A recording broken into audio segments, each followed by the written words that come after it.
The Weekly Roundup, the show where we bring the juiciest news to you on a weekly basis. My name is Frankie. And I'm Ryan from The Coffee Break. Yeah, and special thanks to the Coffee Break who help us to compile all the interesting news for you guys out there. If you haven't subscribed, do so already. Okay, let's start today's show by sharing a little bit about our national car brand, Proton, right? So, Proton had experienced some of the bad years in the past, right? To the point until Perodua overtook as the most dominant car player in Malaysia. Thanks to the king of the road lah. King of the road, right? But ever since they got a new partner, which is Geely from China, right? Things has changed.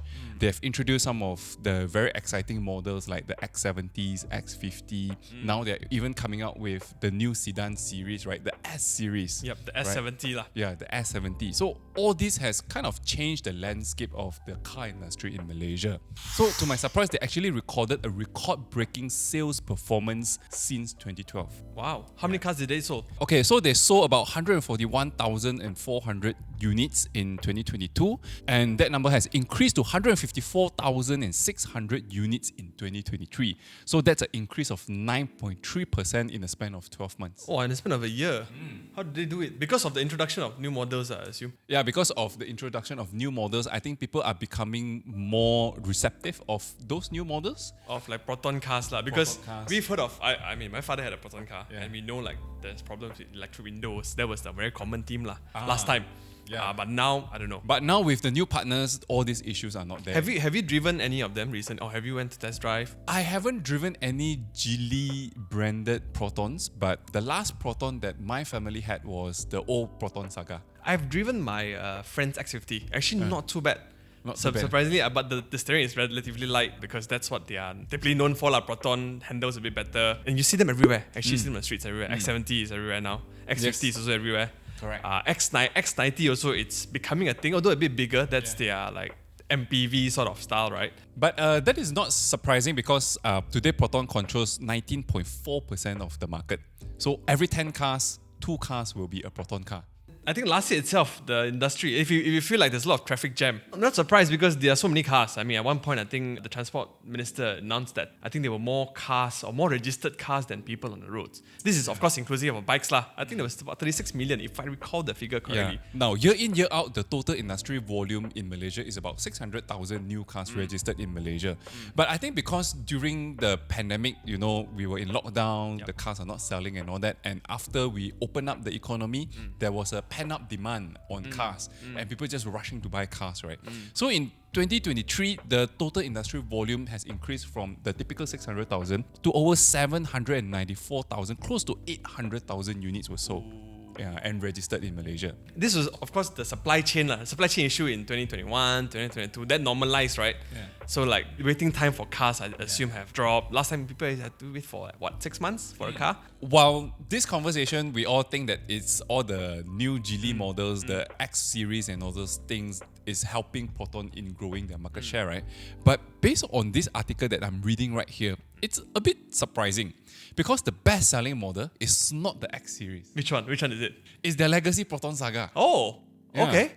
Yeah, so whatever that we said just now contributed to the record sales, but that's not the main reason why it got the pole position again. It is because of Proton Saga. So this model has an impressive sales of 70,184 units sold in 2023, which was its best performance since 2012. So that's the one biggest model. Saga also. I actually didn't realize so much, but not surprised. That's their bread and butter, I suppose. Yeah, bread and butter. Economical, small size sedan, fits 5, typical Malaysian family. Well, talking about cars and talking about Proton being the best-seller car in Malaysia, Tesla, which is the world's most valuable automaker, right? They also achieved a record number of vehicle deliveries in the fourth quarter of 2023, whereby it managed to reach its target of 1.8 million units for the year. That's a lot of cars. That's 10 times that. Actually, 12 times more than what Proton sold in a year. Well, one of the reasons why Tesla is doing so well is because, if you can recall, Tesla did a few rounds of price-cutting exercises to bring down the prices of Tesla models. I think because of that, then people thought that, suddenly Tesla becomes a lot more value for money. And then there's this rush where people want to change their ICE vehicle into an EV, right? And with this offer, then people would just rush and buy up Tesla cars. So that was the main reason Tesla say that it is contributing to its record deliveries. This year, they intend to deliver 2.2 million cars this year. Wow, that is 400,000 more compared to 2023. Oh, that's a over 20% growth. More than likely, they can do it. And again, the demand for people wanting to change from an ICE to an electric vehicle. I mean, it's also bringing all this competition, which is always a good thing. Competition is always good for the industry, right? So you look at China's BYD. Yeah, okay, Tesla had an impressive quarter, sold about 480,000 cars in the last quarter of the year, last quarter of 2023. BYD, Yeah, the new Tesla. is going to be likely going to be the top because No, top already. top already. Yeah. Top already. Last- They surpassed Tesla sales already. Last quarter, they've sold about 526,000 vehicles, trumping Tesla, dude. And that's about 10. That's at least about 10% higher. And this actually led to Tesla shares slipping, lah. Despite all like the good news that because Tesla beats estimates, but the threat from BYD is real, and it's not going to be the only one, as we will discuss later, right? So the Chinese automaker, I think one way what they did was they also reward the dealers. They paid about 2 billion yuan to all the dealers. Oh, so the dealers were more aggressive in selling BYD models, I suppose. Yes. And I think apart from that, BYD has a lot more models compared to Tesla. Tesla only has the Model S, Model 3, Model Y. Sexy lah. Yeah. Sexy like X, sexy, Y. right? Yeah. But BYD, they have a lot more range of products to sell, The right? one that is popular is the Dolphin, I think. The Dolphin, the Atto 3, the Seal, and there are a couple more that is in the lineups already. And it's also more affordable, at least in Malaysian context. I think Dolphin is probably at about 150 or starts from less than that. Less than that. It starts from 99,000 only. Yeah. Oh, whereas for a Model 3, it starts at 189,000. so that's almost double, double. right? This is mainly a volume game lah. Yeah. So there's also competition coming from Vietnam, right? So Vietnam's VinFast, the Viet EV maker, is actually set to open its first manufacturing plant in Tamil Nadu in India, with the facility making batteries for EVs, right? While they have not launched any vehicles yet, I've never seen any vehicles on the streets yet, but they're already planning for it, to ramp it up, to prepare, because batteries are the main component of an EV car. They are going to announce the news. Apparently they have not announced it yet, but actually last October itself, they already said they're going to, build factories in India and Indonesia, with the production meant to begin in 2026. So that's coming from Vietnam, right? Xiaomi, people look at it as a phone. It's just like Apple, right? Apple produced iPhone, so Xiaomi also produced their Xiaomi phone. They're going into EV now. They're going into EV also. I think Apple at one point wanted to go into EV. I think they're still trying to go into Are EV. they still trying to? Yes, they are still trying to build their own car. Some of these brands, I think Dyson also tried, Yes. but failed or didn't come to fruition. Apple, maybe. I think maybe you're right. Maybe they're still trying. Anyway, come back to Xiaomi. So people use Xiaomi phones, Xiaomi home products. Now they're going into cars, man. Wow, they are really building an ecosystem for their whole Xiaomi range of products, right? Everything lah, right? So they have unveiled a sedan called the Suqi. Suqi. SU7 called Suqi, and this is going to be sold in China and going to compete with Tesla and Porsche, right? Because it's going to be a fast car. Wow, okay. It's going to be a fast car, and I think the range is also quite long. If I recall correctly, I think it's almost up to 1,000 kilometers. With one charge, you can go 1,000 kilometers. I think so. I need to double check it. I'm reading some sources saying there's about 800 kilometers on a single charge on the Suqi. Wow, that is really So you can drive to Penang and come back, right? I think about that range, Penang and come back and don't have to worry. There's no range anxiety, which is very common in EV folks or EV car owners, right? They have a range anxiety. But it does look pretty slick. I mean, from photos, it does seem pretty slick. Competition is always good for the market, right? Now people have more choices. You no longer have to rely on Tesla. And I'm sure the incumbent car makers like BMW and Mercedes, they are also doing their own EVs. Yes. Maybe not so popular, or maybe a bit more out of reach for people. Yeah, so coming to that, right? In the past, Tesla is being valued as one of the most valuable car maker in the stock market, right? But one of the reasons is because there were very little options for people to choose when it comes to EV. Today, with a lot more brands, a lot more competition and all that, in fact, if you look at BYD's stock valuation, it is only trading at around 13 to 15 times PE. But if you compare to Tesla, Tesla is trading at over 50 times, 60 times PE today. So yeah, I think not just they have to lower down their car prices in order to get more sales. I think going forward, people are also realizing that actually Tesla stock is not so cheap, right? Looking at other car brands, which is trading at a much more affordable kind of range.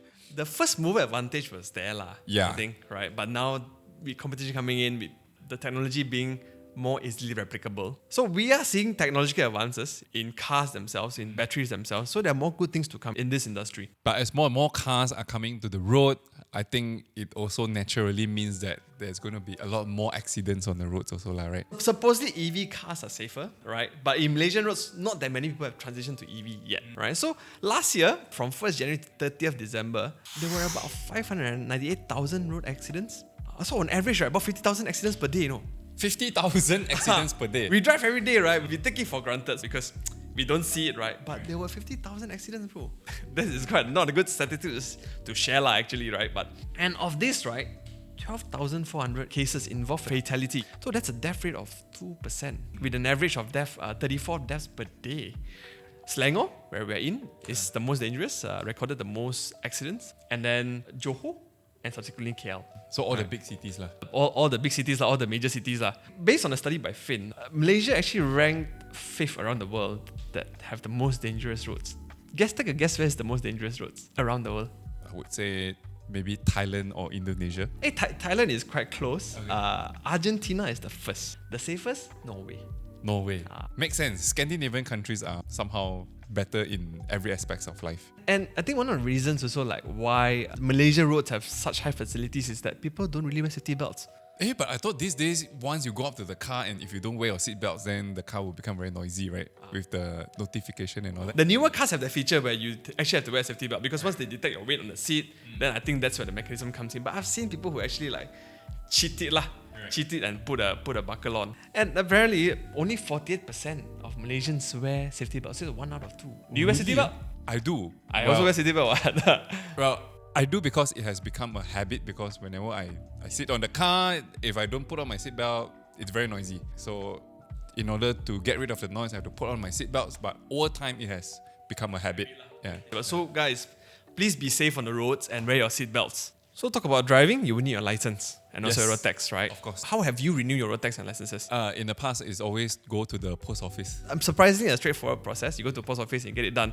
But from February 1st, you can renew online via the MyJPJ app. Oh, really? Yeah. Starting February 1st. Oh. No longer have to go to post office, no to queue up people already. Wow, Malaysia is really progressing in terms of digitalizing all the government services. And when you renew between 1st February to 31st December, you will get a 5 ringgit rebate. Okay, what? But what if my license is not expired in that range? So I don't get the 5 ringgit. You don't get unless you purposely go rebate lah, bro. You purposely rebate But I think, okay lah, your road tax you will renew ma. Unless your road tax expired this month. I mean, it's to encourage more Malaysians to use e-services like your right? So it's easier for Malaysians because everything is so digital today. Payments are all in digital already. Government, actually, these kind of services were available already. I think MyJPJ, they do road tax renewal online. But now it's, again government is coming with the initiative. They will do it. Yep. Right? But there's so much talk about digital lifestyle. It's also a bit of risk to it. There's a bit of downside to it. Right? Everything has the pros and cons to it. Correct. So you look at the way people are using their phones because everything you buy is online, right? Marketplaces are online. The food you eat also it can be bought online. When you want to grab, you want to get to somewhere also through online. The bad side is that the online scam cases have actually surged 37.5%, surpassing 1 billion in losses, according to Ramli Muhammad Yusof, which is the director of the Bukit Aman Commercial Investigation Department. 1 billion losses. 1 billion scam, huh? And between January and November last year, right, there were 32,000 online scam cases, which have an average of 4,000 ringgit loss per case. I mean, it's a lucrative industry. I think that's also why it's flourishing, right? Investment scams actually total the highest losses with 421 million. People thinking that it's scheme cepat kaya. You put you put 1,000, you can get 10,000, that kind of stuff, right? Yeah. I think and you will see this happening to retirees. And these are people who are educated retirees, teachers, doctors, businesswomen, right? Gold investments, forex. Not just that, there are a lot of scammers actually use our faces, Mr. Money TV, and promote their own online classes. So if you guys see those messages online, please help us to report it because we will never do such things and we will never come to you and ask for money. Yeah, just follow the official channels. Please do not believe on things like that where it's too good to be true lah. I think one thing also people should be more vigilant is that it's too good to be true and don't be greedy, right? Yeah. Because greedy is the root of a lot of evils. Otherwise, if you are greedy, then you may end up like these 500 companies that are under the MyCC watch. My Competition Commission watch. Oh, what did they do? Well, the Malaysian Corruption Watch actually raised an alarm over cartels, right, in government tenders. So the Corruption Watch actually expressed concerns that there are over 500 companies in Malaysia allegedly under investigation by MyCC for forming cartels to manipulate government tender. I was reading this news where MyCC also found, well, I'm not sure whether it's MyCC or not, but some government agency found that some businessmen, they purposely go and marry 4 so that they can form like 3-4 different companies, and then all these 4 companies will go and grab the same job from the government. They were tender right? Tender, they were all tender together, and then like, of course, when you are controlling that process or when you're submitting your tender, you would make the most lucrative one, or okay, I'll price it at the lowest, because it's idea of an illusion, right? Or this is the most expensive with the least, or I'll price it just right here. That to ensure this is actually the one that will get the tender. So the rest are all actually red herrings only. And it's exactly what happened. Malaysian Corruption Watch President Jais Abdul Karim highlighted that the company owners, right, marry multiple wives using their names as proxies. This poses a significant threat to fair competition. Those people who actually want to tender for the project and have, because in the end of the day, you should care about this, because in the end of the day, it's your tax-based money. It's your pocket money, right? Yeah. But it's not fair, right? It's not fair, because the right people who actually can deliver the job do not get the jobs that they're supposed to get. But one thing that can sort of make people more willing to come out to report is that they need to have a better protection for whistleblowers. Yeah lah. I think one of the main thing is all these whistleblowers, they don't dare to speak up because they fear that all these cartels will do bad things to them at the end of the day, right? So yeah, I think we can improve on the protections for all these whistleblowers. Then we can strengthen our whole prosecution processes also. Malaysians in general, we have the tendency to close one eye because we just want to mind our own business. Yeah. Maybe that's a possibility. Do you think that's the case in Malaysia, where people close one eye and just mind their own business lah? Don't bother or don't talk too much, right? Right. Tell us in the comments. Yeah, so that's basically all the interesting news that we have for the week. We have most of the things in the car industry somehow. Maybe the feng shui is aligned towards the car industry this week. But let's see what's interesting for next week, and hope to see you guys in our next episode of Weekly Roundup. Don't forget to subscribe to the Coffee Break newsletter. See ya!